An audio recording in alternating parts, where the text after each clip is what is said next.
हाय दोस्तों, मैं अनिल आप सभी का आपके अपने चैनल में स्वागत करता हूं। जैसा कि लिखा हुआ है वर्ग और वर्गमूल, square and square root. Root कर लीजिए, रूट से नहीं रूट कर लीजिए, ठीक है ना। अब आपको मैं बताऊं कि ये लेक्चर नंबर 4 होगा।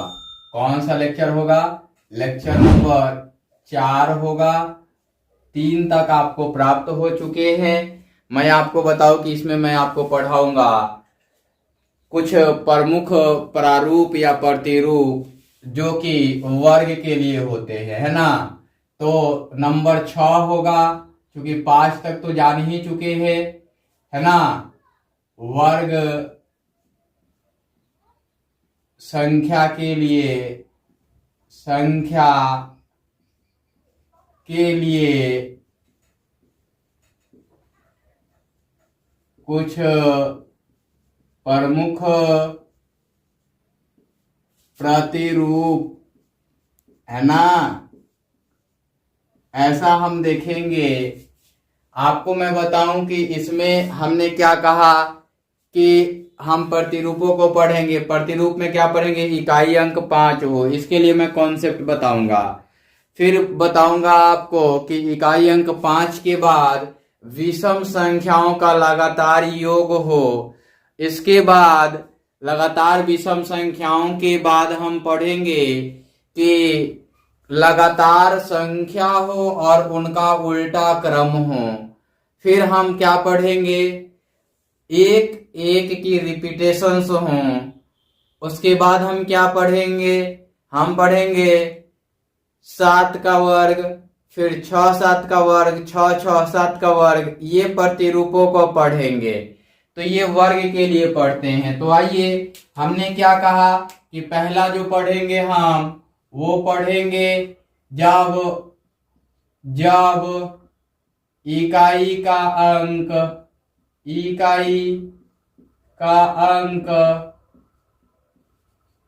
5 हो, है ना। बी में हम क्या पढ़ेंगे? बी में पढ़ेंगे कि विषम संख्याओं का योग या लगातार विषम संख्याओं का योग। विषम संख्याओं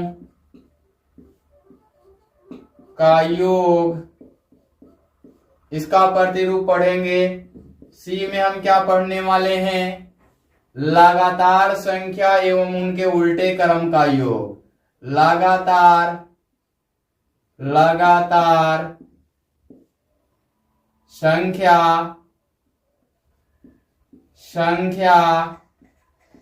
एवं उनके उल्टे क्रम का योग। उल्टे क्रम का योग, ये भी प्रतिरूप पढ़ेंगे। डी में क्या पढ़ेंगे? हम पढ़ेंगे 1 का वर्ग, फिर 1 1 का वर्ग, है ना, इसका वर्ग, फिर 1 1 1 1 का वर्ग, फिर 1 1 1 1 का वर्ग। इसी प्रकार से हम आगे की ओर बढ़ेंगे। फिर हम क्या पढ़ेंगे? ई में पढ़ेंगे हम 7 का वर्ग, 6 7 का वर्ग, कमा 6 6 7 का वर्ग, कमा 6 6 6 7 का वर्ग, कमा डॉट डॉट डॉट, ये पढ़ेंगे। अब आपको मैं बता दूं कि हमने 5 पैटर्न लिखा। हम इसमें पढ़ेंगे कहां तक अधिकतम जा सकते हैं, इसमें भी पढ़ेंगे कहां तक अधिकतम जा सकते हैं। आइए देख लेते हैं पहले का। जब इकाई अंक 5 हो, है ना, इसका तो कोई नंबर प्रतिरूप ए वाले के लिए प्रतिरूप A5 के फॉर्मेट का हो और इसका वर्ग निकालना हो, जहां ए जो हो ये चर राशि हो और चर को वेरिएबल बोलते हैं, ये हो। अब आते हैं आगे की ओर। इसके ऊपर उदाहरण पढ़ते हैं। जैसे कि हमने 15 का निकालना है, पहले तो इसके लिए लिख लें a इंटू a+1 और ये 5² ऐसे करके निकालेंगे। तो आइए यहां देख लेते हैं। हमने एक नंबर लिया 15 और 15 का वर्ग ले लिया। और देखिए यहाँ a के मान क्या दिए गए हैं, 1 दिए गए हैं। तो हम 1 और a+1 अर्थात 2 और ये 5 का वर्ग, 2 एकम 2 और 5 पचे 25, 225 हो गया आपका, है ना, 225 हो गया। अब आते हैं आगे की ओर। जैसा कि आप देख पा रहे हैं, अगर मैं इसी में 45 ले लूं और इसका वर्ग निकालूं तो हो जाएगा 4 गुणा 5, चूंकि 4 एक 5 और 5 का वर्ग, तो ये हो जाएगा 20 25। तो 20 25 इसका उत्तर हो जाएगा। बाकी आप फॉर्मेट से निकाल के देखते रहे। ऐसे ही आप सोच पा रहे होंगे कि क्या इस बड़ी से बड़ी नंबर का निकाल सकते हैं क्या। तो मैं एक और नंबर ले लूं, 125 का वर्ग। 125 के वर्ग में इन दोनों को a मानना है, तो आपको 12 गुणा 13 करना होगा और 25 करना होगा। 12 गुणा 13 करेंगे, 12 12 144 और फिर 12 जोड़ेंगे तो 156 हो जाता है और ये 25 हो जाएगा। तो 156 और 25 होगा। अब आगे की ओर आते हैं। आपको लगे कि नहीं हमें और भी बड़े नंबर लेने हैं, तो बड़े नंबर हमने क्या ले लिया, यहाँ पे ले लिया 265 ले लिया और इसका वर्ग निकालना होगा। तो 26 गुणा 27 और 5 का वर्ग, 26 26 676 होता है और फिर 24 जोड़ेंगे तो 700 हो जाएगा और फिर 2 ऐड करेंगे तो 702 हो जाएगा और ये 25 हो जाएगा। तो 702 और 25 इसका यही उत्तर आएगा। अब आपको मैं बताऊं कि 5 का पैटर्न हमने प्रतिरूप सिखा दिया। अब हमें बी नंबर का सिखाना होगा, अर्थात लगातार विषम संख्याओं के योग के लिए सिखाना होगा। तो देखिए अब आते हैं बी नंबर की ओर, है ना। किसके तरफ आएंगे, बी नंबर की ओर आएंगे। अब बी नंबर लगातार विषम संख्याओं का योग। अब देखिए यहाँ 1 और जोड़ 3, ये क्या बनेगा, 4 बन जाएगा। हमने ये टॉपिक लिख लेना है आपको, हम बी डायरेक्ट लिख के लिख रहे हैं तो आपको लिख लेना है विषम संख्याओं का योग और तब ये नीचे लिखना है 1 जोड़ 3, पहला विषम संख्या 1 और दूसरी विषम संख्या 3, 4 हो गया। 1 जोड़ 3 जोड़ 5, 5 4 9 हो गया। 1 जोड़ 3 जोड़ 5 जोड़ 7, ये 16 हो गया। यानी ये 2 का वर्ग और ये 3 का वर्ग, ये 4 का वर्ग। समझ आ रहा है। यहाँ पे 2 नंबर लगातार विषम संख्या 2 जोड़े गए हैं तो 2 का वर्ग आ रहा है। लगातार विषम संख्या 3 जोड़े गए हैं तो 3 का वर्ग आ रहा है। लगातार विषम संख्या 4 जोड़े गए हैं तो 4 का वर्ग आ रहा है। उसी प्रकार से अगर हम 1 जोड़ 3 जोड़ 5 जोड़ 7 जोड़ 9 करें तो ये 25 आ जाता है। 1 3 4 5 9 7 16 9 25, ये 5 का वर्ग आ जाता है। अब हम 1 ले लें, 3 ले लें, 5 ले लें, 7 ले लें, 9 ले लें, 11 ले लें तो ये वाला आपका 36 आ जाता है, जो 6 का वर्ग आ जाता है। अब 1 ले लीजिए, 3 ले लीजिए, 5 लीजिए, 7 लीजिए, 9 लीजिए, 11 लीजिए और 13 लीजिए तो ये 49 आ जाता है और 49 जो होता है 7 का वर्ग होता है। अब 1 ले लीजिए, 3 ले लीजिए, 5 ले लीजिए, 7 ले लीजिए, 9 ले लीजिए, 11 लीजिए, 13 लीजिए और 15 ले लीजिए और इसको जोड़िए तो 64 आ जाता है, जो 8 का वर्ग आता है। ये देखिए 1 2 3 4 5 6 7 8, है ना। अब अगर ये चीज फाइंड आउट करना हुआ कि 8 के वर्ग के लिए अंतिम विषम संख्या कौन सी होगी, तो वो फाइंड आउट करना सीखिए। हमेशा डबल कीजिए और एक कम कर दीजिए। अंतिम विषम संख्या निकालनी हो, अंतिम विषम संख्या निकालनी हो तो क्या करना होगा, इसके लिए 2n-1 फार्मूला लगाना होगा। जैसा कि यहां देख पा रहे हैं कि 1 जोड़ 3, तो 1 जोड़ 3 अर्थात कि 2 का वर्ग, तो 2 गुणा 2 माइनस 1 कर लिया आपने, तो ये हो गया 4 माइनस का 1 बराबर 3। यहां देखिए अगर आपको 4 का वर्ग निकालना हुआ तो 4 गुणा 2 माइनस 1 किया तो 8 माइनस का 1 बराबर 7, ये अंतिम विषम संख्या।